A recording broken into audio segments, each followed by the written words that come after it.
Je suis quelqu'un de plutôt rationnel, j'aime les faits, les explications logiques, et je doute facilement de tout ce qui touche au paranormal. Pourtant, il y a une expérience que je n'ai jamais réussi à expliquer, j'avais 10 ans. Chaque soir, je m'endormais dans le noir, avec la télévision allumée qui passait une cassette vidéo en boucle. À cette époque, les ombres projetées sur mon mur me mettaient parfois mal à l'aise. Mais je faisais semblant de ne rien remarquer. Un soir, mon chat, Sid, était assis au bord de mon lit, ce n'était pas un chat affectueux.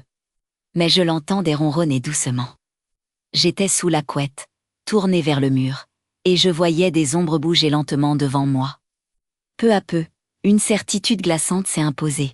Quelque chose se trouvait derrière moi. Je savais que la seule façon de faire disparaître cette sensation était de me retourner. J'ai pris mon courage à deux mains et je me suis redressée. Au bout de mon lit se tenait un petit garçon, vêtu d'une salopette, avec des cheveux bouclés et en bataille. Il me regardait. Et souriait, il n'avait rien de menaçant. Pourtant, j'ai été saisie d'une terreur totale. Je me suis jetée hors du lit, et ouvert la porte brusquement, et dans le couloir plongé dans l'obscurité. J'ai vu le fauteuil de mes parents se balancer lentement, comme si quelqu'un venait de se lever. Paniquée, je suis allée dormir dans le lit de ma sœur.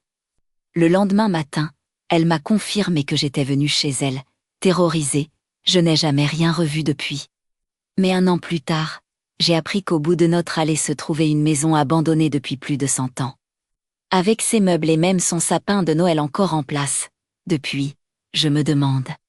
Et si ce garçon y avait vécu autrefois? Si ces récits vrais et troublants t'intriguent, abonne-toi pour ne rien manquer des prochaines histoires.